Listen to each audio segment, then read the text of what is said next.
Avinash sir, सबसे पहला सवाल हमारे पास आया है सेजल राउत जी का। इनके पास RVNL के शेयर हैं, 401 रुपये पर इनकी बाइंग है सर। 57 शेयर्स हैं इनके पास। अब ये लॉन्ग टर्म व्यू चाहते हैं सर, और ये पूछ रहे हैं कि क्या एवरेजिंग अभी की जा सकती है RVNL में?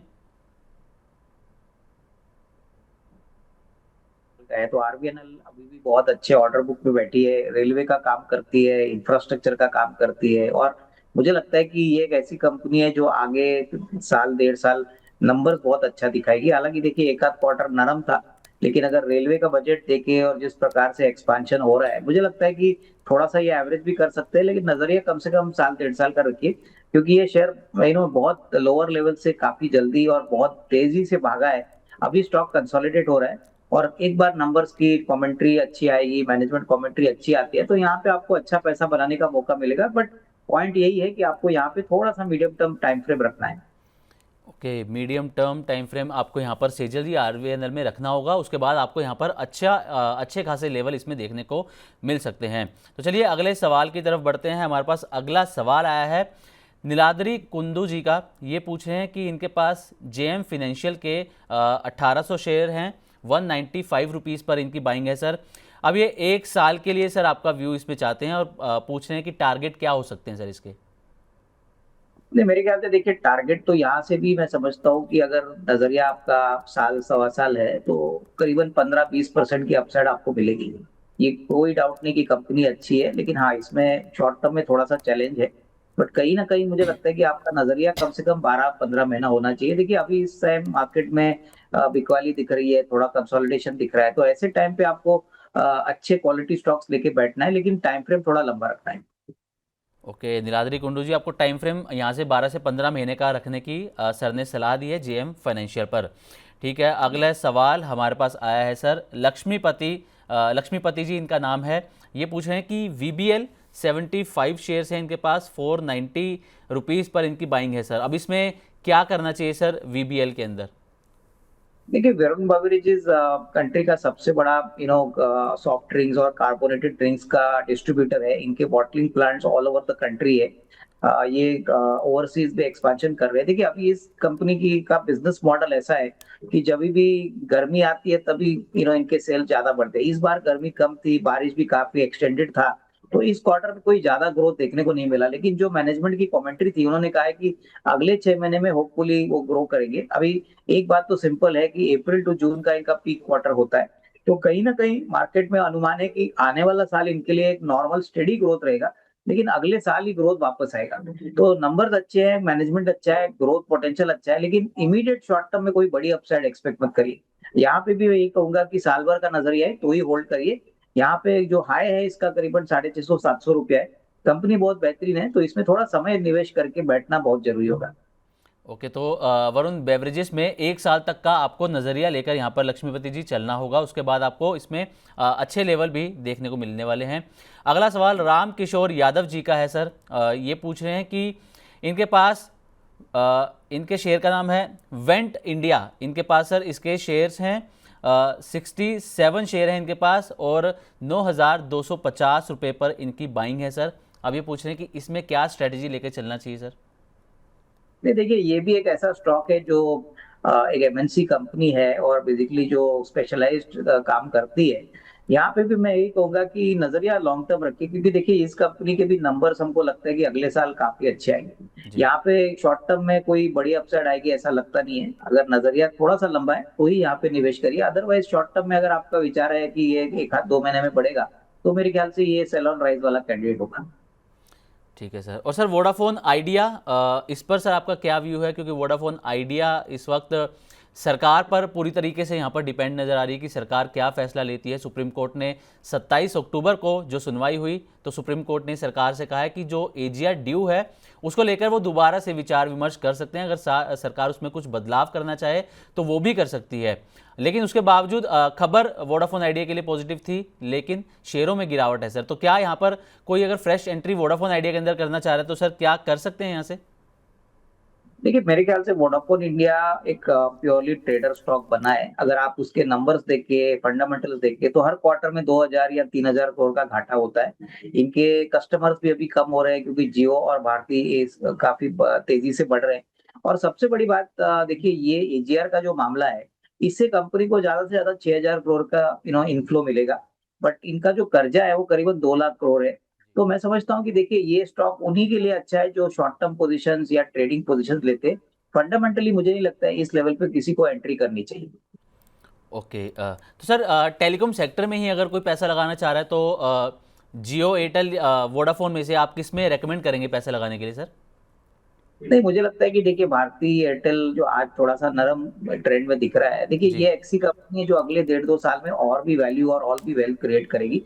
क्योंकि एक तो उन्होंने रिलायंस जियो जैसे कॉम्पिटिटर को अच्छी तरह से झेला है।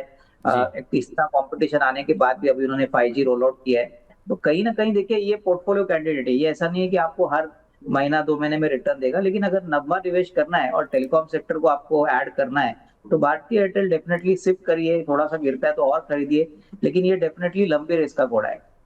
ओके, तो टेलीकॉम सेक्टर में अविनाश सर को ये लगता है कि भारतीय एयरटेल जो है वो लंबी रेस का घोड़ा है। जब भी शेयर में थोड़ी गिरावट आए तो आप यहाँ इसमें खरीदारी कर सकते हैं। अगला सवाल हमारे पास आया है राजीव कुमार जी का। सर ये पूछ रहे हैं कि विंटेज कॉफ़ी एंड बेवरेजेस, इनके पास शेयर्स हैं, इसके 155 रुपये पर इनकी बाइंग है, 100 शेयर्स हैं। अभी पूछ रहे हैं कि किस लेवल पर इसमें से एग्जिट किया जा सकता है सर? देखिए ये एक छोटा कॉफी प्लेयर है और काफी टाइम से काफी चर्चे में है रिटेल सेक्टर, रिटेल कम्युनिटी में, क्योंकि नंबर्स अच्छे हैं जी। और इसमें काफी बड़े एचएनआईज इन्वेस्टेड कर चुके हैं। देखिए ऐसी कंपनीज में आपको एक बात समझना चाहिए कि आपका अगर 30 40 50% मुनाफा बनता है तो थोड़ा सा प्रॉफिट बुक कर लीजिए। क्योंकि ये ऐसे इलिक्विड काउंटर होते हैं जो कभी कभी बहुत समय तक चलते नहीं है और कभी कभी बहुत जल्दी गिरते भी है। तो मैं जी। समझता हूँ कि पहला तो अपना कैपिटल निकालिए और बैलेंस क्वांटिटी आपको साल सवा साल यहाँ पे होल्ड करना है, क्योंकि अभी भी इसमें इंस्टीट्यूशनल ओनरशिप या कोई बड़ा निवेशक इसमें एंटर कर नहीं चुका है। तो तब तक मेरे ख्याल से ये इलिक्विड काउंटर में इतना बड़ा तेजी का मूड नहीं आएगा। मार्केट में अभी लार्ज कैप्स की हालत खराब है, तो हम्म। स्मॉल कैप मिड कैप में तो समय लगेगा इनको बढ़ने के लिए, लेकिन कंपनी अच्छी है। बट मैं ये कहूंगा कि अगर इन्होंने मुनाफा अच्छा बनाया, थोड़ा सा मुनाफा प्रॉफिट बुक कर ले और बैलेंस क्वांटिटी होल्ड करे। ओके, ठीक है सर। मनोज कुमार जी, ये इनका अगला सवाल है, ये पूछ रहे हैं कि आईटीआई के 100 शेयर हैं इनके पास, 345 रुपीज़ की इनकी बाइंग है। इसमें चाहते हैं सर, आपकी गाइडेंस चाहते हैं कि इसमें क्या स्ट्रेटेजी लेकर चल सकते हैं आईटीआई में? देखिए नंबर्स तो अच्छे आएंगे क्योंकि टेलीकॉम हार्डवेयर के लिए डिमांड अच्छी है, सरकारी कंपनी होने के बावजूद इसमें ऑर्डर बुक अच्छी है।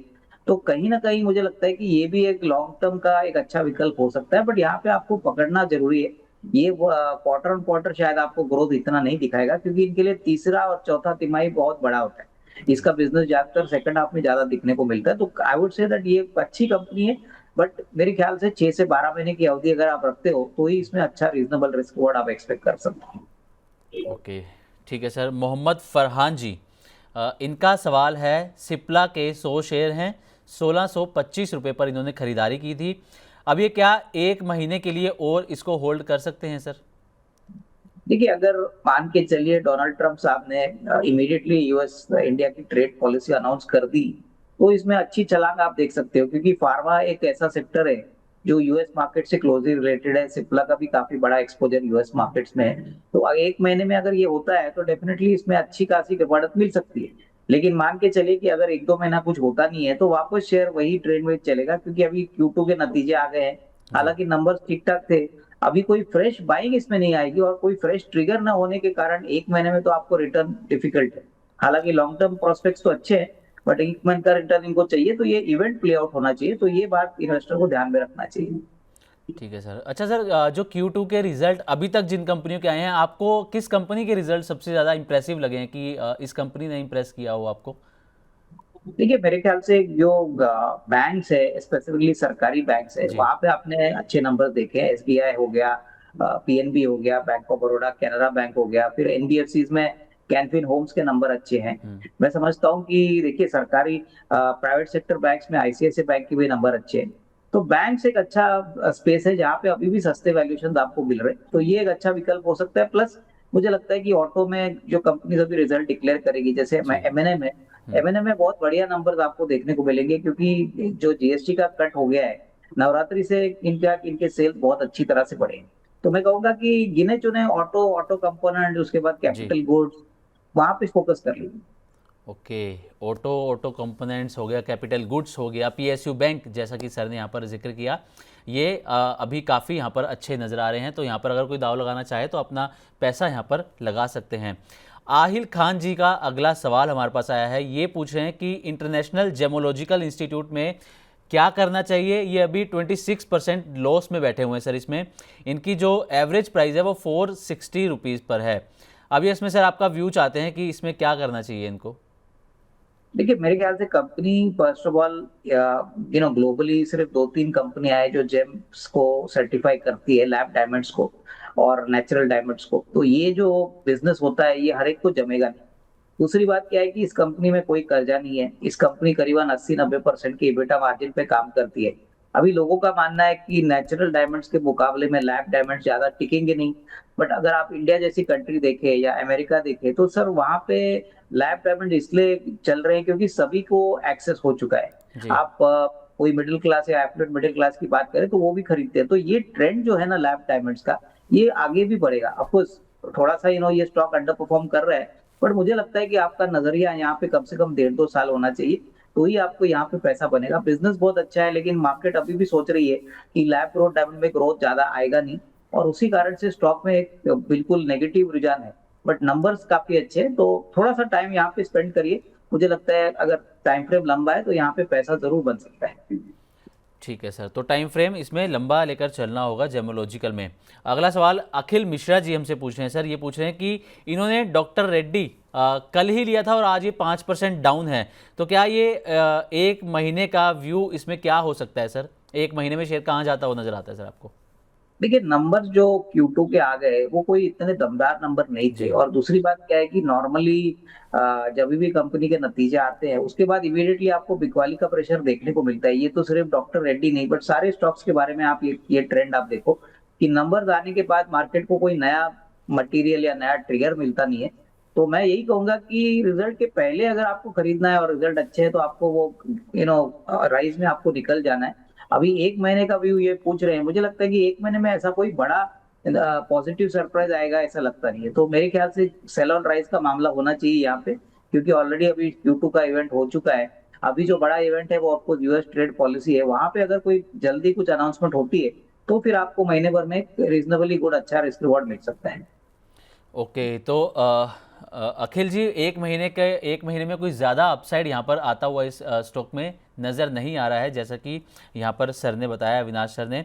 अगले सवाल की तरफ सर हम बढ़ते हैं। अगला सवाल हमारे पास आया है, इनका सवाल है सर कि AWL एग्री बिजनेस इन्होंने शेयर बाय किए थे 292 के भाव पर शायद इन्होंने बाय किए थे, और लॉन्ग टर्म व्यू आपसे चाहते हैं सर ये।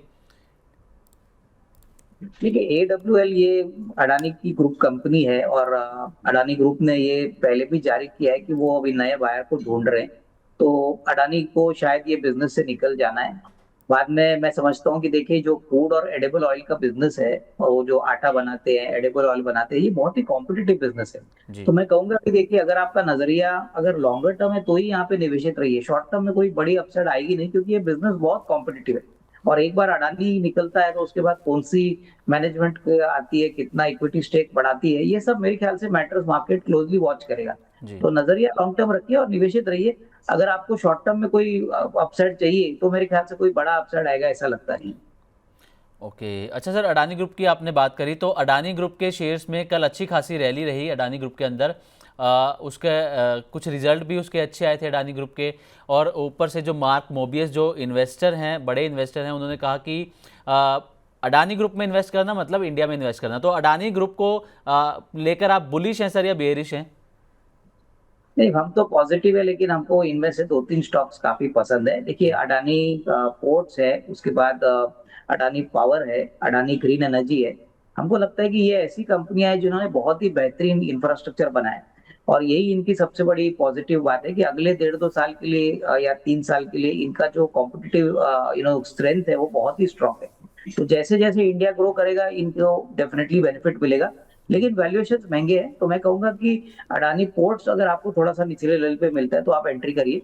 अडानी ग्रीन और अडानी एनर्जी, ये दोनों ही थोड़े से फेयर टू एक्सपेंसिव वैल्यूएशन पे चल रहे हैं। तो थोड़ा सा मार्केट अगर करेक्ट होता है, अगर मार्केट में कोई भी कारण से इन शेयर्स में थोड़ी बिकवाली आती है, तो खरीदने का मौका समझना चाहिए। ठीक है सर, अगले सवाल की तरफ हम बढ़ते हैं। अगला सवाल हमारे पास राजेश कोठारी जी का है, प्राइम मेंबर हैं भी, मनी 9 के मेंबर हैं। इनका सवाल है सर केन्स टेक के ऊपर। केन्स टेक के इनके पास 38 शेयर्स हैं, 5,185 रुपये के आसपास इनकी यहाँ पर बाइंग है सर केन्स टेक में। अभी जानना चाहते हैं कि इसको होल्ड करें या फिर लॉन्ग टर्म के लिए ये नज़रिया आप बेसिकली आपका चाहते हैं। देखिए, अभी अगर आप प्राइस देखोगे तो अभी वैल्यूएशंस फेयर टू एक्सपेंसिव ही है, लेकिन ये कंपनी सेमीकंडक्टर्स बनाने वाली है, ईएमएस स्पेस में काम करती है, और ये दोनों सेक्टर्स में भरपूर ग्रोथ आपको अगले 3-4 साल के लिए दिखाई देगा। तो वही मार्केट डिस्काउंट कर रही है, और इसीलिए शायद valuations expect are expensive. But definitely मुझे लगता है कि देखिए, आज ऐसा हो गया कि काफी हद तक इनके पास टेक्नोलॉजी है, इनके पास नेटवर्क है। तो अगर नजरिया कम से कम 2 साल का है तो ही यहाँ पे निवेशित रही है, क्योंकि शॉर्ट टर्म में तो ऑलरेडी शेयर चल चुका है। ठीक है सर। सरोगी चंदन चंदन जी, इनका सवाल है फिशर मेडिकल वेंचर, ये स्टॉक आपको कैसा लगता है और इसके लिए क्या टारगेट आप सजेस्ट करेंगे सर। देखिए, मुझे लगता है कि नजरिया थोड़ा सा मीडियम टर्म रखिए, 6 to 12 मंथ आप रखते हो तो यहाँ से भी मुझे लगता है 15-20% की अपसाइड पॉसिबल है। बट क्लियरली इवेंट्स अनफोल्ड होंगे, नंबर्स कैसे आएंगे, मैनेजमेंट कमेंट्री कैसा होगा, ये सारी बातें पे ये डिपेंडेंट है। जी, ओके। 6 से 12 महीने का यहाँ पर नज़रिया लेकर आपको सरोगी चंदन जी चलना होगा। उसके बाद आपको हो सकता है 15-20% का अपसाइड यहाँ पर देखने को मिल जाए। अगला सवाल सर, वैसे सर हमने ये मेडिकल फार्मा सेक्टर की बात कर रहे हैं, तो इस सेक्टर में आपको कौन सी कंपनियां आपको लगती हैं कि हाँ ये अच्छी कंपनियां हैं, इस पर पैसा कोई अगर लगाना चाहे तो वो लगा सकता है। कौन सा सेक्टर आपने बोला, मेरे को वापस फार्मा बताइए। सेक्टर सर जी। देखिए, फार्मा सेक्टर में हमको लगता है कि जो कंपनीज ज्यादातर यूएस मार्केट्स के ऊपर डिपेंडेंट है, जैसे सन फार्मा हो गया, जी। लुपिन हो गया, टोरेंट फार्मा हो गया, मुझे लगता है कि ये बड़ी कंपनीज है और बहुत जल्द अच्छी खबर आएगी। तो यहाँ पे आप एक थोड़ा सा एक बास्केट बना सकते हो। बट मेरे ख्याल से नजरिया 6 to 12 मंथ रखिए, क्योंकि ये सारी कंपनीज वेल एस्टेब्लिश्ड है, सबको इनके बारे में पता है। तो जो अल्फा बनाने का मौका है उसको आपको मिनिमम 6 to 12 मंथ आपको देना पड़ेगा।